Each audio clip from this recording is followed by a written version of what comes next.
All right. Hey. One of my Substack, it might be an old one that I didn't set up, but I do have two Substacks there. So let's just check it out and see if Do we're live. do I have to approve this on Substack or something? I don't. Um, It depends on your whether you're using like check if it you're out. Let's streaming see. directly through Substack. I For think like I am. I was linked in through Substack and I clicked that link. So all right, Yeah. yeah. It's yeah, but do you use a anyways, stream? Did you use a stream key or I have no idea. We're gonna have to. I will have to do a whole because I'm the kind of the IT person in this whole thing. So, oh, All right. So there's a little bit of lag okay. between StreamYard and Substack, but it is showing we are live. I'm looking at Nero's. So it's counting down 7. I'm live on Twitch on my end, as well as on Substack. Oh wait, Live. that's a different one. All right. Well, hopefully. So are you seeing anyone coming in yet? I see Neuro live, so we're good. Okay. I don't know. I'm in it for the ride, anyways. I'm so happy to be part of. You guys invited me. Yeah, it's pretty cool. Yeah, I love that we're finding all the good conversations out there. Oh man, there's so many. Like, I've seen a lot of lives that just really interest me, especially on Substack all over. I'm never really watch YouTube anymore. I used to a lot more, but yeah, the landscape has changed. The landscape has definitely changed. It's changed. So Tig, you're live? Yep, I am live. I see me. I have everyone open on I have all 3 Substack lives, mine, yours, and Neuro's on different tabs. We're good on Twitch. We're good to go on Twitch and on my end, and we are live across the board. Oh. All right. Do you see anybody popping into the chats yet? Oh, I see Joe. Hello, Joe. Joe is live on Neuro's end, and Julie Elder. Hello, Julie. Hello, Richard Hogan. Welcome in. And that's on your sushi. And no, I think this mine is just the backup for now. But even so, I did a cross post via my Buffer API, so to my Blue Sky. Nice. So we might get additional like new faces here. Not sure this time around. This is me and my 2 monitor setup. I mean, my tech addict ass. Yeah. All right, there we are. Hello, everyone. Okay. Hello. Well, I'm going to split my screen here so I can monitor chat as well. Okay, what's going on here? Can you see me? Something happened to my. Oh, no, we still see you. Okay. Yeah. Oh no. It's also that whole thunderstorm. Okay. Hey. Okay. I need to mute the Substack side so I'm not hearing both sides and a lag. Okay. All right. Yeah, I'm gonna fix mine.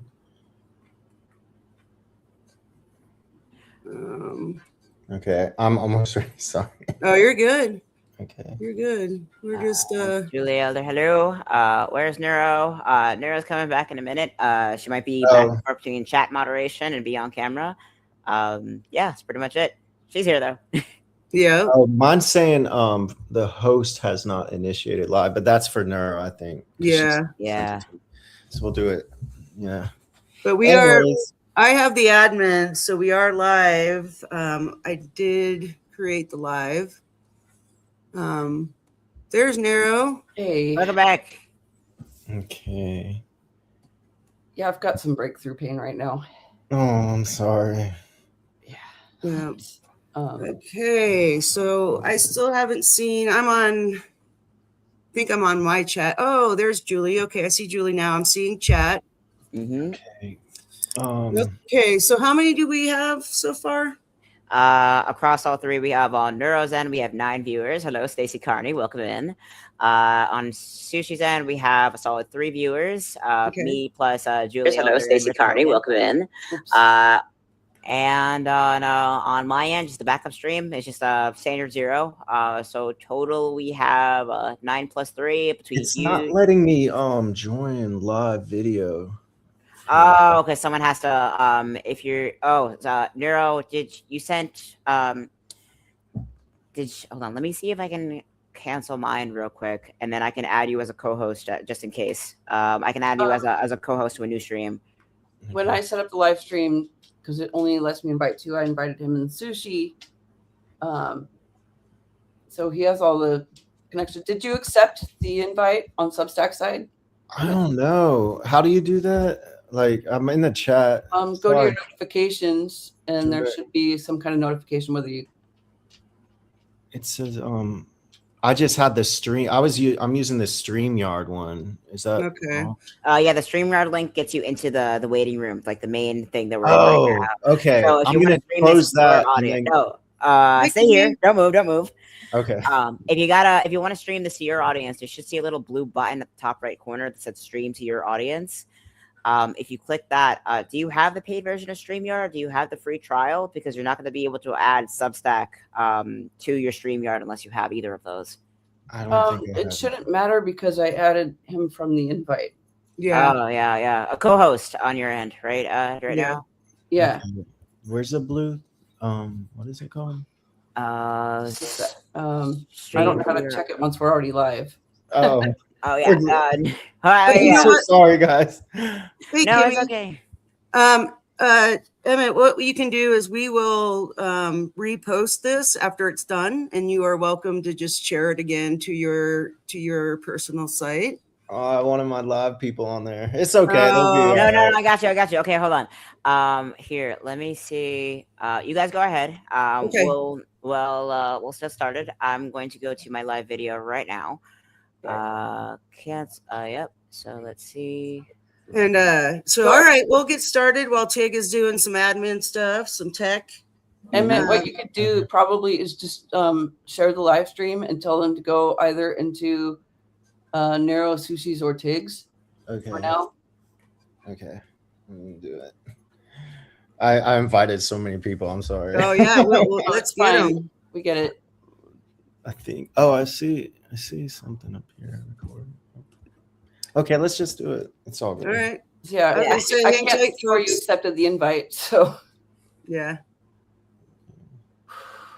Yeah, Emmett, you can go to either of our I got it. You got it, Tig? I got it. Yep. I'm starting a new my stream is the backup stream anyway. So this is what we're gonna do. I'm going to start a new live stream via Substack. Link that already in because I already have that set up. I'm going to go send email live, and I'm going to add you. Okay. So go live with stream key. Somebody needs to mute their Discord tab. Oh, it's probably me. I need to just pull it up and close it out. There you go. I'm out of Discord now. Okie dokie. All right. So while you're doing that, Tig, we'll get started. Mm-hmm. So welcome everybody. This is our weekly Mind Haven show. Today we're welcoming Emmett, and I wish I knew your last name. Tatter. Emmett Tatter. Yeah, Emmett Tatter. Emmett Tatter. Okay. So I'm Sushi, as y'all know. I'm the host of Mind Haven. I have my 2 co-hosts. We have Nero D, and we have Tig. Hello. And yeah, so we'd like to give out a big warm welcome to Emmett. He has quite the story to tell.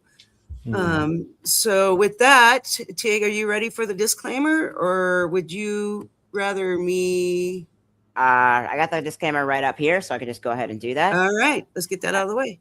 All right. Hello, everyone, and welcome to Mind Haven. Mind Haven is a safe space for discussing mental health topics and stories about mental health conditions from those with lived experience. We are not mental health professionals. If you are in crisis, please do not DM us or DM the host or any participants. Instead, you can see the sources and links below for supports and resources. And with that being said, let's get started, shall we? Oh, yes. All right, Emmett. So this is you have the floor. Right. And so you just start off and just start your story. All right. Maybe introduce yourself a little bit. Okay. So I'm going to bring this up larger. Okay, there we are. All right. My name is Emmett Tatter. I was incarcerated in the Florida Department of Corrections for 10 years. Well, I served a 10-year sentence. I really did 8.5, even though it was a mandatory sentence. I still did the 85% rule for it. So served 8.5 years in the DOC, and I started the first inmate-led yoga program within the DOC, like a Florida's Department of Corrections, and it was incredible. I mean, really helped a lot of guys. It helped me, and then battled the administration the whole time on that. Then I get out and became a certified yoga teacher. Went through a lot of different trials, so to speak, and then I began writing. Started doing like advocacy work for mass incarceration, prison reform, stuff like that, and it kind of just led to me eventually picking up and just writing the stories, because I had a lot of I actually didn't know what was going on inside my brain, and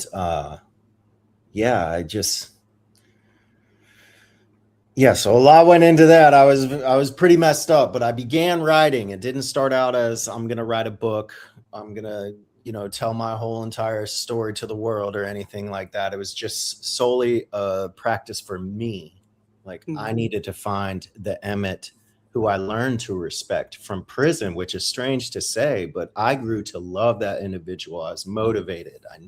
I had goals. I had passion. I discovered passion. I discovered yoga inside, and I wanted to connect with him again. And I started writing, and about halfway through, when I got to the part about me doing yoga, I realized that I wasn't him anymore. And the person I was at that time was depressed, had things going on inside my mind that I had no idea what was happening. I didn't believe that I, Emmett Tatter, could have PTSD or trauma. I just always accepted anything that came at me inside. It was just how I got through. But coming home was such a drastic change. It was so different for me. And it was something that I had to work through. And I quit writing, and I had a mental break in 2021, actually. And that's when it got serious. I started going to counseling, did a lot of things, like signed power of attorney to my parents. I was like, please let me come back home and just get my head right, sleep, work, get situated. I had no idea this counseling, and I started learning that we all have prisons in our mind. And while I was there, I really leaned into that and accepted the help. And that was something that was so strange to me. I used to refuse help. I didn't want help. I could handle anything. I'm Emmett. I'll get through whatever. And we all sometimes need help. We all sometimes need that pat on the back to be like, it's going to be okay. And it is okay now, but it was so difficult to get there. But one thing I did do is I began writing my book again, finished it in a couple months, 250,000 words. Wow. Yeah, it was crazy. And then that was just for me, but I showed some articles to my mom, and she started sharing it with her friends. And, there's this professor that has caught some of my talks that I've done in the past at different events. And he read one, and he's like, Emmett, man, this could be a book. And I just shoot him off like, no. This is for me. These are just, because some of the book was really heavy. And, I began editing the book and was like, you know what? I started believing in myself more.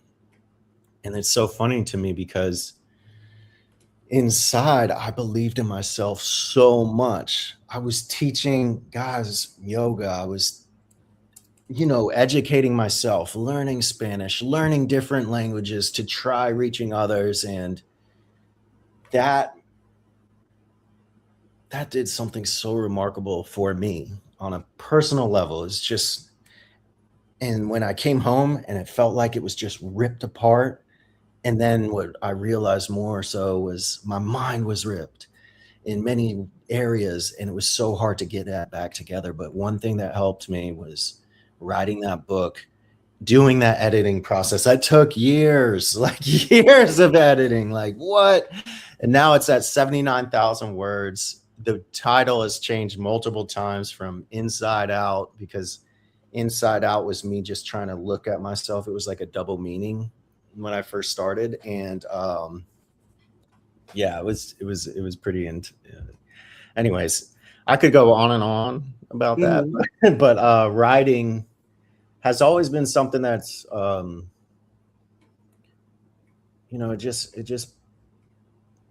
it's something I'm very passionate about. I've always been passionate about reading books. And one thing I can do is thank my mom for that. While I was inside prison, she would actually send me a lot of books, because a lot of material there just was not. And she would send me books from her book club or wherever. And some of these stories are what I leaned into to become who I am today. Some of these books actually mentored me through that time, because the role models, there weren't too many of them. At least the one, there was amazing people, so much untapped talent inside prison. But you got to be very careful. And I always just said, I'm going to do this myself. I'm not going to join a gang. I'm not going to do this. And I just focused. I read, and, I went to confinement a few times. I did, a lot of stuff happened, but I'm here today now. My book count time's complete. It's 79,799 words. Just recently, I got a call from Killer Nashville. It's been named a finalist for the Claymore Award for Best Nonfiction. So I'm like super psyched about that. I'm starting to get my articles published and just really trying to take ownership of where I've been, who I am now, where I'm going. And, it's a full-time job, but I'm happy to do it. And I'm happy to be talking with all of you now. And spreading the story and spreading my story about mass incarceration, especially about coming home and experiencing real complex PTSD or anxiety issues, and trying to help others and educate others about what's happening inside.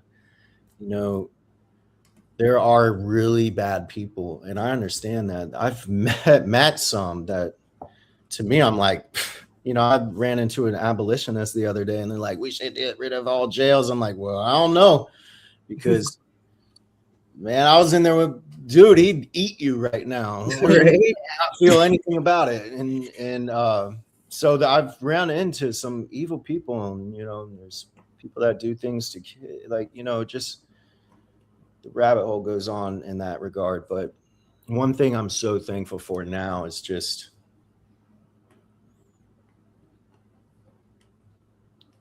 there's so many things I'm so grateful for now. My family, my fiance, this house that I remodeled, like so many things. But it started when I accepted there was a problem within me. And then I chose to just move forward. And, I have to tackle this. It was, for me, coming home was more difficult than prison, which sound crazy, but it really was like that. And, So, the process of being released from prison and trying to get acclimated to the world back outside, what helped you the most besides the writing? What helped me the most besides writing? I would definitely I would say, you know, in the beginning, it was my mom. And then it was also my yoga teacher who I met in New York, because I traveled to Brooklyn, New York, and, you know, got my teacher training. He reached out and had me do a workshop with him, opening my heart chakra. And after that, like shortly after that, I met my fiance. You know, she was my girlfriend then, but she's always been so supportive of me and really helped me know that I'm okay. And then her dog Bear, you know, animals have always been a great friend to me. And just being with nature and just, you know, setting boundaries. And there's just so many things to be thankful for. It's hard to say exactly what, but I guess when I was in my deepest, darkest moment, the first thing was me accepting I had a problem and I wanted to change. I knew either crazy or, you know, I didn't want to go back to prison. And my passion is to help people. But yet I was destroying myself in so many ways because I refused to accept that there was a problem within me. And I wouldn't even label it as a problem. There were just many different things happening within this mind. Yeah. I just had to find out what that is. What is making you do this? Why are you doing this? And who are you, Emmett? Because you're identifying as the Emmett you were in prison, but you are no longer him. You aren't that individual. And I had to accept that I'm different now. I was different when I was 5, 13, 20, 25, 30, and you keep growing, you keep changing. And it's just accepting where you are at that moment. And then I want to keep being better. I have to be. This is who I am at heart. And so, yeah. Did I answer that? Yeah. I'm like going on and on, but yeah, I'm here. I'm trying to make it count. And that's what my book is about. That's what everything that I do is about, just making my life count, making your time count.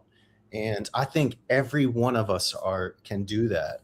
And it's just about unlocking those mental, you know, finding those little prisons within our own minds and finding the keys and busting open the door. I don't know. So, yeah. Well, it takes a really strong person to really realize that, you know, and you know, I've myself I'm 55 and have my own trials and tribulations, and every day I'm changing and learning from life. So yeah. Sorry, Honestly, I got your thing tag right now. Oh yeah. Oh no, you were in the thick of it, and I really, honestly, that was really good. I really appreciated that, honestly. Yeah, but while you're clicking that, I'll add you into the chat so you can stream to your audience as well midway. But another question that I have for you, not just what helped you. I'll do this later. Oh yeah. I'm over it now. Yeah.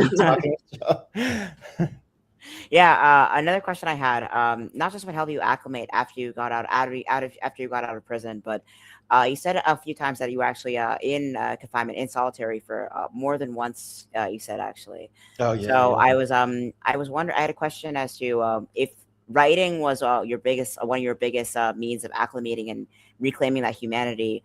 What helped you? Did you ever have moments where you feel like you were losing it in confinement a little bit? Oh yeah, there definitely was a time. I actually wrote a chapter on it in my memoir, Count Time. Well, it was a series of events that were happening. So I mean, I witnessed an officer murder a man in front of me, you know, and you know why I went to confinement was because at Lake Butler RMC in Stark, Florida, up there, it's infamous, and there was a lot of officer brutality. Well, what happened was I saw my friend, the whole dorm did, and we watched it outside in the hallway. These 3 officers were just jumping my friend, beating him, jumping in the air, landing on his head in their boots, and spraying him with this chemical they call Black Jesus. And they say it because they named it Black Jesus because they say it makes the black man scream for Jesus. That's and they laugh about it. And that's what they were spraying him with. Get a whiff of that, boom, and then jumping in the air. So a bunch of us guys, there were 400 of us, were supposed to lay down, refused to lock down when count time came. And out of all these 400, only 25 of us actually did that. Because, it's scary. These they will kill you. It's not a game. It's not a pretend. It's not fiction. It's really happening inside Florida prisons, and not just Florida. I'm sure all across the board. But Florida's like the worst of the worst, honestly. Oh man, I wish I could really had more hours because I mean, yeah, it's so bad. But so when I went to confinement, it was for that incident. We said we were going to stand up for this man that was almost killed in front of us. And we went to this confinement. And while I was in there, they gassed us with the Black Jesus is what they call it. And, but that was nothing, that's what you expect. That's not really what it was that really made my mind go through it. It was a series of the events, the spray, the abuse that you've witnessed already for years go on. And then, you're getting moved to different confinement cells and you're dealing with different people inside there. And then at one point I get put on property strip at Swanee CI. And to this day, I hate the cold. I can't stand it. It was a torture weapon. They kept it so cold. I mean, I can't even tell you when they do property strip at Swanee CI Annex in Florida prison system, they take everything. Your mat, and it's a metal rack, so you can't even. It's so cold in there, you can't even sleep, and they take it away for 3 days at least, and it can go on. And then sometimes you're getting these things called air trays. It's got a flap, so when they're giving it to you, it looks like the officers are doing their job. If it's on camera or something, they can see it. But when you open the flap inside your dorm, there's nothing in your tray. So You're being starved. The lights are on 24/7. Freaking. And then property strip. Whoa, I'd rather get gassed than deal with property strip because it was so freaking mentally tough. The only way to finally sleep, I realized, was do 10,000 jumping jacks. There's no wonder I had plantar fasciitis for 2 years in there. Jumping jacks. You pay so many times to give yourself shin splints in both legs. Oh man, just to freaking cool yourself down. You do so much, and it's and then finally just so exhausted, just begging for just a little bit of sleep. Just give me 5 minutes and a little bit of comfort. Curl into a ball sitting on the toilet because it's impossible to sleep on your rack. So that prolonged over time. And then it just kept, and then when you go to the showers or something, they'll do really rotten stuff to your inside your cell, tear it all up. Yeah. Hey, Emmett, we do have a question from the chat from Nayada Green. She asks, Emmett, what are your thoughts on the Olmsted DOG memo, given your experience with being in prison? I'm going to be honest with you. I have not read the Olmsted DOG memo. I haven't. Let me look it up really quick. Or maybe I have. I've read so much and I do so much studying. I'm sure I probably have. Let me just get caught up really quick on it. Yeah, no worries. Nero's just going to hang backstage and monitor chat. Just so you know, they did not disappear from the live. Okay. Yeah, love it, honestly. But it's that there's a certain kind of psychological torture. I mean, I've dealt with that when I was in psych wards for a while. It's not even just it's just. It's a stripping of everything, that the smallest thing that would bring you comfort.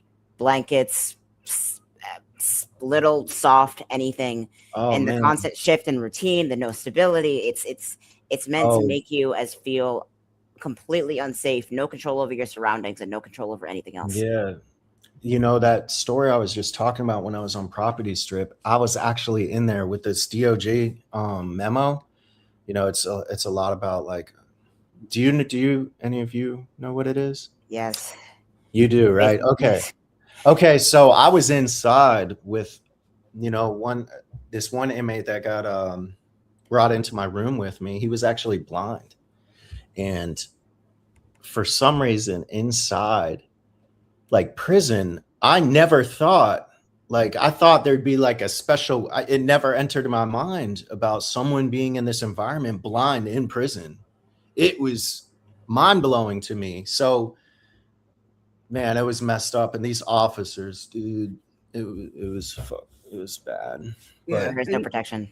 But this guy was really cool. He's from Jacksonville, and man, I ended up really helping him and really connecting with him at first. You know, he was really cool, and he had a trouble with his like mother, and I ended up helping him write letters to his mom to get that relationship repaired and stuff. It was pretty cool. Like, it was really cool. I actually wrote about it in my memoir. It was a really good story. Or maybe that section was edited. I had to edit so much stuff, but I wrote about it, and I hope it's still in the final cut. But even then, it's like it's in the worst of straits. It's a shitty environment. It's a horrible thing, and you still found a little bit of space for kindness to help another human being with something that they were struggling with, and that kindness was reciprocal. That kind of empathy was reciprocal. And that is a remarkable sign of strength, honestly. Yeah. Well, thanks. And you know, I'm reading this memo now, and you know, I apologize to the viewer who actually asked that question. I have not read this article, but I will, and I might even write a story on it and give you my full thoughts on it. Yeah, yeah, because I'm looking at it now. It's just, you know, Florida is constantly taking, you know, rights away from. Yeah. You know, in our Florida prison system now, you can't even write a letter. You can't write a letter. No pens, no pencils. You can. It's all scanned through a system of private corporations taking over the contracts. So now you have to send your stuff in, it gets scanned, and then an email. But you know, these emails, a lot of these guys don't have money to charge for their stamps. A lot of times you get money. You know, you do work for someone. Back in the day, you used to just like, hey, I'll make your bed. The guy gives you 5-10 stamps. So now you can write home. It's a way to silence people. Yeah. That's really what it is. It's a way to silence information. I actually read a really powerful book called The Power of One. It was one of the first books I read before I went to prison. I was in the county, and that's one of the systems they did in apartheid, like South Africa, where they would like not allow inmates to get letters or them to write out. And it's so messed up. And then they're doing it right now, and they're trying to make it all across the board to every prison now. And it's a big money maker for these private corporations. Plus it keeps silence. It's a code of silence. There's another question from chat. Did you see prisoners being denied communication because they were deaf or hard of hearing? It's rampant in Florida jails and prisons because people aren't allowed to have access, even though caption phones are available and cheap. Did you have any experience with any of your inmates being deaf or hard of hearing? I was only I was only locked up with that blind guy. Is that the wrong way to say it? I'm sorry. No. I work for the Utah Schools for the Deaf and the Blind. So you're right on. I live right down the road from the Florida Deaf and Blind School here in St. Augustine, and you know, full respect. A lot of my friends, but anyways, I've seen so many horrible things within the system. It is so hard to pinpoint, because if anybody thinks it, this is all I can say about what's going on sometimes with some officers. Not everyone, let me be clear about that. Not everyone is a straight terrible person or a Sure. psychopath just in a uniform. There are some good people, but inside Florida DOC, I can't speak of other prisons, but I know one thing for a fact. Inside Florida DOC, it doesn't matter if you're blind. It doesn't matter if you can't walk or you're paralyzed, you're paraplegic, quadriplegic. It doesn't matter. It doesn't matter if you're white, black, brown, yellow. Anybody can get it in the Florida Department of Corrections. There is no sparing anybody. So if you're in that system, you might be convicted, but you end up becoming the victim when you go inside there. And there are some people, and don't get me wrong, there are some people that I understand they can't be, you have to put them somewhere maybe. Yeah. That might not be the best place. I don't know what the cure to, people to stop committing crimes and stuff, but inside there, I've done bad things in my past. I really have. And one thing I can tell you, I've been around some pretty bad people. Yeah. But when I went to Florida prison, I encountered some officers within that system that I've never been in the presence of an evil like that. I mean, I'm telling you, this person will walk in and everybody in that room, 120 to sometimes 80 to 120 people feel that presence and they know what that presence means. That presence is death. And if you fuck around with it, and sorry, my language. No, it's good. All right. Okay. Now that I know I can cuss, I can talk. Yeah. All right. Yeah. If you fuck around, they're going to show you what time it is. You will not make it. We'll write it up, make it look like a suicide. Or we won't even make it look like a suicide. We'll write it up as that. And then, let everyone else see, yeah, this is what happens to you. And it's scary, man. It is scary. That's why the Alabama Solution, have you guys watched that? I have, yes. It's a remarkable, and shout out to all those guys inside there, because what they're doing right now, getting that information exposed, whoo, man, they're brave. That is bravery. That is bravery. You know exactly what can happen. And I'm sure Alabama's along the same line. It probably is in the same circle. I do believe that Florida gives pointers to Alabama on how to do shit and get away with it. Or Alabama's looking to Florida now like, yo, how the hell are y'all getting away with this so much? I know.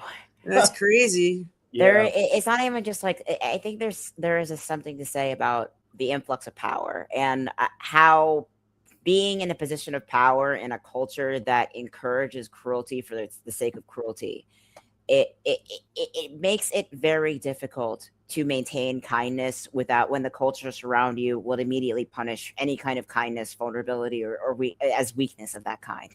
Yeah, there is a culture among law enforcement, unfortunately, and it's not even just the individual; it's the moral failing. It's just the culture that invites and encourages cruelty for the sake of cruelty and punishes any sort of mercy or kindness. Man, it is. Yeah. You're hitting the nail on the head, and it's just and you know what kills me the most is that people say just throw them in prison. People, they belong there. They committed a crime. I get it. Yeah, but what people don't understand is that it is not just the person in prison doing time. It's the entire family. It could be an entire community. There are people that love people in there, and they're all suffering because of it. And when you come, my mom, I had people trying to come and visit me, and the way they were treated, just trying to come and see me. Yeah. It would make, I don't know. These people just saying like, oh, they should go to prison. Fuck them. Yeah, fuck them. Dude, if they even knew how despicable these people will treat not the prisoner, family members. Yeah. It's all family members that get abused by proxy. Oh God, it's It's abuse and trauma by proxy at that point. yeah, and yeah, And the problem with the prison system is that it treats crime like some kind of moral failing. Okay, if you don't want to go to prison, then don't do the crime. It's an easy choice, but that's not always the case. no, and There that is you're so on point with that, because that isn't always the case. And if you really break it down, it Yeah. goes back so far to when, after Civil War, they're putting black codes in. They're doing, and if people don't know about that, research that. Oh yeah. And what really transpired to get to where we are today, it was well thought out. These people did that with a real plan. They knew exactly what they were doing and what they're doing to whole entire communities out here, making poverty, just racism, new Jim Crow laws, like all sexual this abuse. bullshit. The sexual abuse of it all. I mean, I Yeah. find it isn't it kind of this little mindfuckery, honestly, with it, because you will get more time in like either a federal or local prison for property destruction based on how much money that property was worth than you would for sexual assault or even pedophilia in many cases. Mm-hmm. Dude, I'm about to write an article now called the prison system is a serial killer. It's gonna be raw. Oh, wow. It is. Yeah, I'm looking forward to it. Oh, it's gonna be. I just wrote an article. It goes so far into but it has so many statistics about how yoga heals, how you can find healing in yoga, and it's cost effective. It's very low cost setup, and it actually works. There's studies where we know that it's working. So why not give someone something? Or Dr. Baz Dressinger, she's with Incarceration Nation. She wrote the book Incarceration Nations, but she also did set up a pipeline for people to go to school. And that's like an amazing program. We need education. We need people to get out here and if you give people the means to improve their lives, they will do just that. Mm-hmm. It's the cruelty is the point, unfortunately. And the whole point, and the screwy thing is that it doesn't even work. It doesn't even work. More incarcerated people, more people in prison, more people in solitary doesn't bring down crime rates. More cruelty doesn't stop people from committing crimes. More resources do that. Yeah, it doesn't. And there's so many reasons that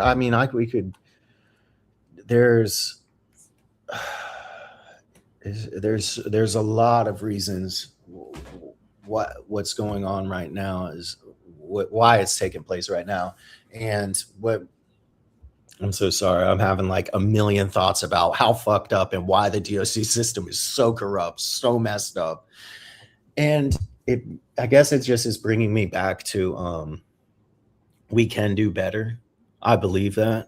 We need to do and better. I believe in people, and I've seen the worst of the worst of prison guards, the brutality of killings, but I've also seen very courageous officers too, very courageous people within that system that they aren't with that, but they have to survive it too because they're doing time too. So it's, but it starts.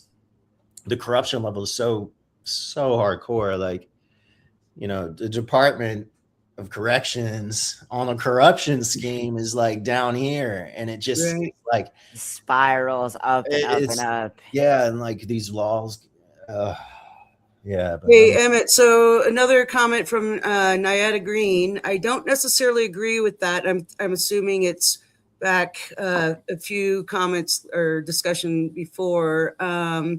That, and I have family who have been in prison and are in law enforcement. At some point, it is about personal responsibility, but also I think it's demographics too, right? Because you're in Florida, the Florida system, and I believe Nyada is up in the Northeast. So I I don't know, Nayeta. I think demographics really play a huge part of that. I Yeah, do as agree. well as just distribution What of is she resources. disagreeing? Which comment? What did I say? Do you Yeah, know? I was trying to talking a get lot. back to that. I wish I knew which one, because I think hey, it was. I think it was about like the corruption within the prison guards and whatnot. That's what I'm assuming. well, come to Florida.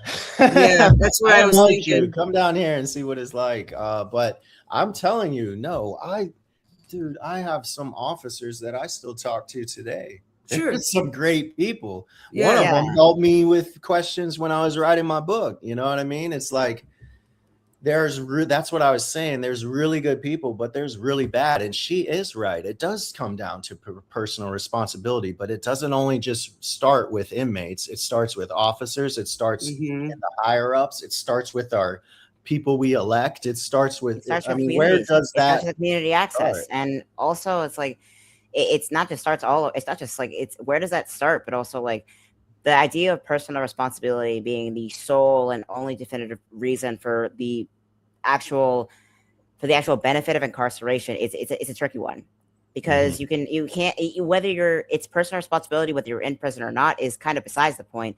It doesn't always work. What are you supposed to learn from having your autonomy stripped away like that? What are you supposed to learn from being in a constant state of psychological torture and a constant state of trauma? The deterrents don't work. That punitive measure, it doesn't work in the way people think it does. Yeah, it's. Let me read something. I'll read something that touches on that. And so I wrote this the other day. It's for an article, but I'll give you, I guess, a sneak peek of it. Yes. It's submitted right now, so I don't know if I could get in trouble for this, but I'm just going to read this out for the viewers and everyone, just so they understand that I'm not just speaking, out it's been documented. This isn't just me, Emmett Tatter, saying it. There are many groups, agencies that are documenting exactly what we're all discussing here. Like, things are messed up within the Department of Corrections, and, not just there, but I couldn't lie to myself anymore and act like prison didn't fuck me up. Right. I couldn't say shit like, I don't have complex PTSD. Only soldiers or real trauma victims get that. A peer-reviewed study found lifetime PTSD prevalence of 17.8% among incarcerated men and 41.1% among incarcerated women. And the researchers flat out said it's still widely underdiagnosed because of lack of knowledge and a system that never properly screens for it. Bear with me for a moment while I lay this out. A 2024 fact sheet from the International Society for Traumatic Stress Studies says almost everybody behind bars has lived through at least one potentially traumatic event, and most have been hit with multiple different types of trauma. Untreated PTSD is directly tied to getting rearrested after release, even when you control for drug use. So when I finally admitted myself that I had complex PTSD, I wasn't being dramatic, and I did get diagnosed with this too, just so you know, and other things. So I was finally catching up to what the data already knew about people like me. So no wonder the recidivism numbers are what they are. According to the most recent national report built on Bureau of Justice Statistics data, about 71% of people released from state prison in 2012 were rearrested within 5 years, and around 82% were rearrested at least once over 10 years. No wonder. We come home carrying everything I described above. And let me tell you that what I described above in this article is nothing like right now. So with no real tools, no real support, in a society that would rather lock us back up than ask why we're struggling in the first place. So why are we struggling? Why are people really committing crimes? Like, is it just because of drugs? Is it just because of this? Or is, what's going on in the communities? What's going on at home? Are these people suffering? It just is a rabbit hole to keep going. But the system sets the conditions for failure and then acts shocked when failure happens. And here's another dirty little detail nobody on the outside really sees. These numbers are hard to get. States define recidivism differently. Some count rearrest, some count reconviction, some only count return to prison. Time windows change, categories change, reporting falls apart from one state to the next. There is no simple national dashboard you could pull up on your phone that tells you how many people went back in last year and why. It's all scattered, delayed, and inconsistent. And that is something that the Marshall Project, we've discussed them earlier, they've been writing about. They've been trying to set up that database. They've been doing that work and trying to investigate as much as they can, compile those numbers. Yeah, and it's just messed up. So they're scattered, delayed, and inconsistent. To me, that says a lot about what we're allowed to see and why. The more the state obscures those numbers, the easier it is to pretend the system is working, even while it keeps sending traumatized people back through that never-ending revolving door. And, oh God, I'm going to scroll down just to get you a little picture. And if anyone wants to talk, Yeah. I'm sorry. No, you're fine, Emmett. Yeah, but anyways, it's messed up. And I was about to go on to like what I researched on the killings and the death that are happening, not just in Florida, but all across the Department of Corrections. Honestly, the main takeaway is that it's just we need to do better, because traumatize someone after they caused harm, like further harm doesn't solve the harm that was already done. It doesn't bring back what was taken. It doesn't bring back what was damaged. It doesn't undo the trauma that person did. Yeah. Of course, there is a time and place for personal responsibility, of course, but this isn't working. Yeah, and they're like that. Yeah, the whole system needs to be reevaluated for sure. Emmett, we're getting really close to the top of the hour. This was fun. I really liked we can have you back on and revisit this discussion for sure. I'd love to. Yeah. And I'll figure out how to work my live for my Substack audience. We'll do a thing. We'll do another thing behind it, and we'll make sure it's ready for set. And this is a sneak peek. And and I'm glad everyone tuned in. And I'm an open book, I just want to state that I am not the man with all the answers. Right. I don't pretend to be. All I know is what I can speak from lived experience. Exactly. And that is the only thing that I know and what I witness. And I stand on the truth that comes out my mouth. And if I'm wrong, I will admit that I'm wrong.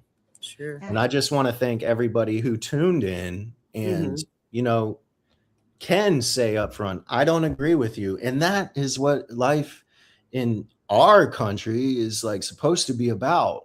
We are supposed to be able to talk with each other and have a communication. And it's okay if you don't agree with me or I don't agree with you. But all I know is we're all in this together, like you said, Tig, and we can do better. And I hope we can. And we can all make it count. Count time. Yes. Well, yeah. So with that, we're going to go ahead and do our carve out a little bit of joy because, let's do it. Your story is very fucking heavy, man,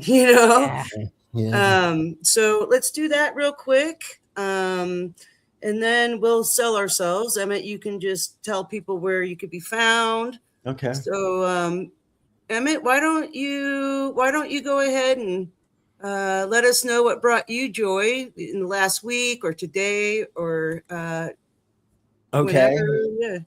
What brought me joy today was spending time with my fiance, reading a paper, working on my papers, walking my dog Bear, and even though a cat attacked him today, ran out from a car and ran probably 30 yards and jumped on his back and tried I've never seen a cat do this before. It was the craziest thing. And I have a pit bull. And my dog was like, whoa. But seeing that our dog was okay. And he's back with us, cuddled up. He's got a little cone on so he doesn't scratch the wounds from the cat. And just us being together as a family, that has brought me so much peace today. Yeah. And, yeah, that's wonderful. What about you, Tig? These flowers too. Oh, yeah. Oh my god. Something that brought me joy in the last few days.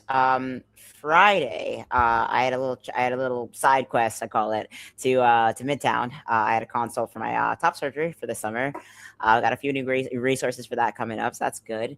But also, after the consult was over, I just walked across the street to Central Park Zoo, and just went to the MoMA and just went on a little adventure, a little excursion around Midtown, Central Park Zoo, and just it was so nice to just put my headphones on, listen to anime soundtracks and the Avatar: Last Airbender soundtrack, just watching the sea lions and just sitting on the bench and just looking at Monet paintings. It was a really nice awesome. day. Yeah, God. that's great. Yeah. That sounded yeah. perfect. Yeah. Lovely.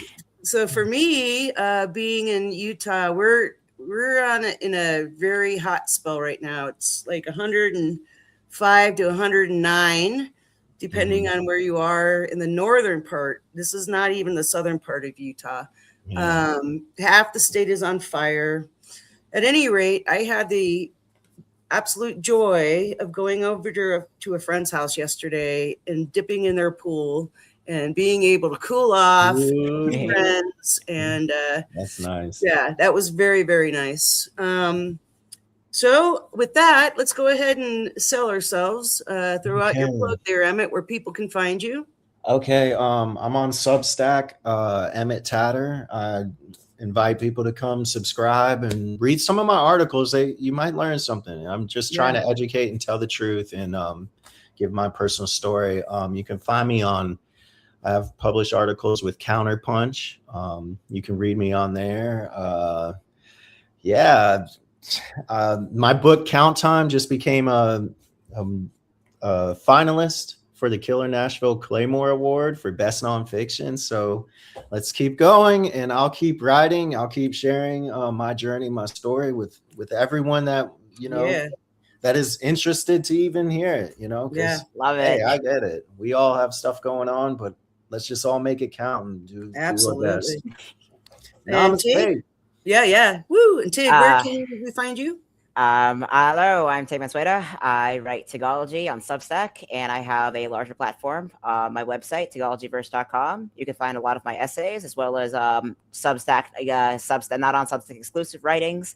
I have a few fun projects coming up, and really just coming up with a plan to fix the world and everything that's wrong with it. Essentially, I'm an inspiring actuarial scientist. Multidisciplinary is my thing, and so I think everyone we need more magic and more mad science in this world. And that's what yeah, dude. Yes.